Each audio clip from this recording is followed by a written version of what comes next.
How much has my style changed in the past 5 years?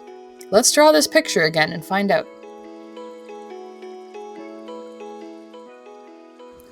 There's a common activity that floats around art communities where you take an old piece of art and draw it again using the same characters, poses, and concepts, but employing your current style and skill level.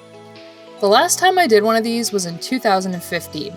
I took a really old piece from high school and redid it 13 years later.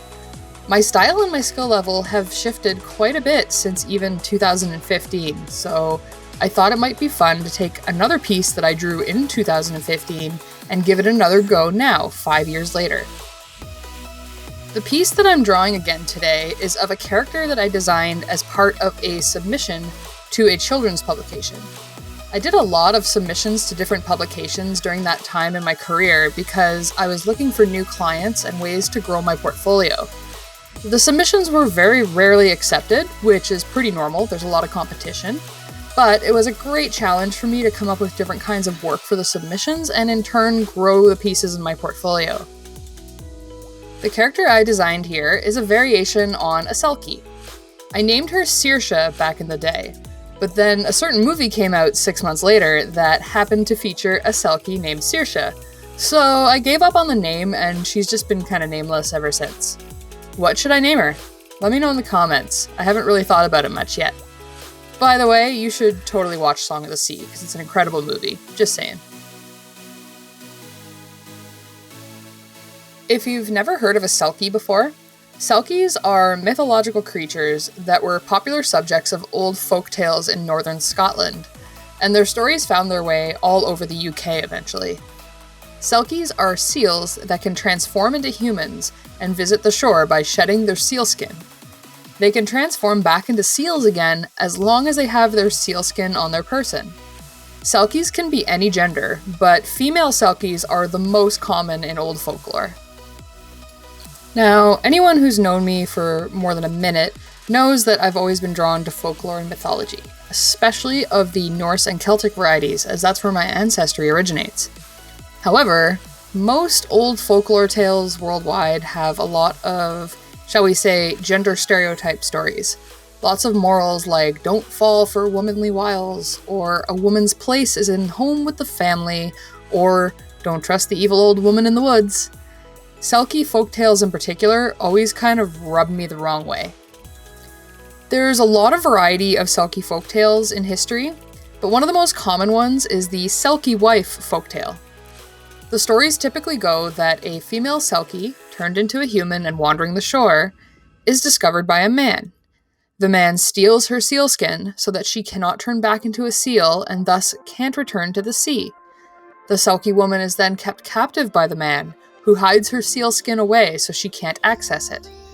The Selkie longs for her home in the ocean endlessly while being forced to live as a wife and produce children, until the day comes that she can find her sealskin and escape. That last bit is typically how the story ends. She finds her sealskin and leaves, abandoning her children and never returning. Needless to say, like many old folktales, the stories show their age. While it's very important to maintain the integrity of original folktales across the world, I think it's good to reinvent and think of modern spins to a lot of these folktales and characters. So, as such, this character is obviously not a traditional Selkie. She's a fun-loving, laid-back Selkie who lives in the Outer Hebrides, otherwise known as the Western Isles of Scotland. She loves surfing and everything surrounding surf culture. Since she's part seal, she's small, a bit stout, and has powerful legs and great balance in the water. She conquers local surfing competitions, and when she's done for the day, she turns back into a seal and heads home. Now, I know what you're probably thinking. Why would I create a surfing character living in northern Scotland? Doesn't really make sense, right? Believe it or not, I was inspired to create this character after hearing that many of the islands in the Outer Hebrides have beaches with white sand, palm trees, and turquoise waters. It's something to do with the thermal activity around those islands in Scotland. It's not exactly the place you'd expect to find tropical-looking beaches, but there you have it. And apparently surfing is quite a popular sport on most of those beaches, and so the character was born. As a bit of a fun side note, My ancestors on my mother's side come from the Isle of Barra, one of the most southern islands in the Outer Hebrides. I had the privilege of visiting Barra in 2017, 2 years after I designed this character. As part of the visit, I rented a bike and rode around the island to a bunch of the different white sand beaches, and I can confirm that they are absolutely stunning and entirely surprising to see in Scotland. I hope to go back and visit again someday. It was absolutely beautiful.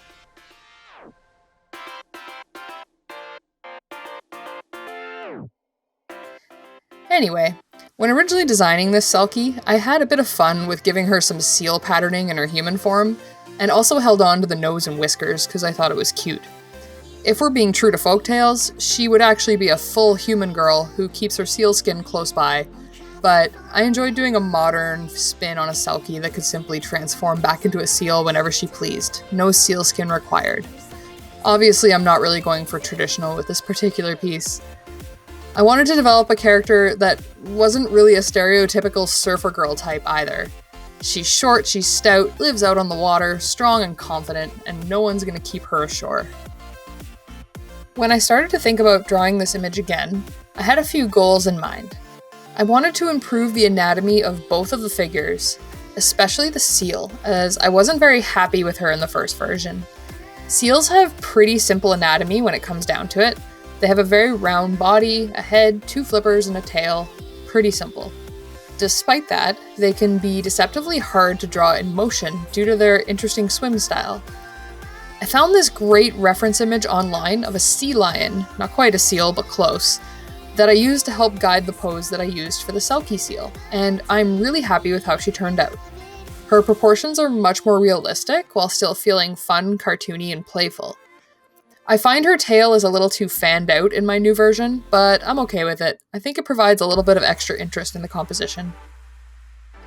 For the human side of the character, I wanted to improve her proportions a little bit and give her some more muscle and more curve. I also wanted to fix her pose a little, as I found the one in the original image was a bit forced. I wanted to give her outfit and her hair more visual interest. I removed the starfish decoration and instead gave her a little braid in the front and extended her shorts to be more like surfing board shorts.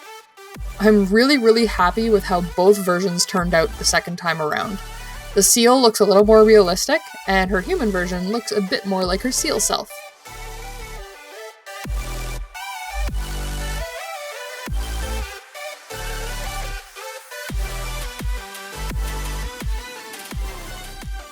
And there we go, from 2015 to 2020.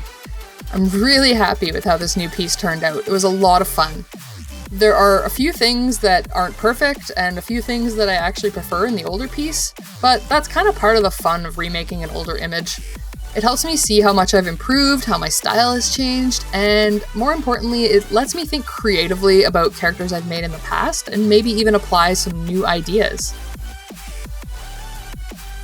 That's it for this video. I hope you enjoyed it. I welcome your comments and suggestions for future videos and invite you to like, subscribe, ring the bell, all that good stuff so you can see my future content. Thanks so much for watching today, and I'll see you in the next video.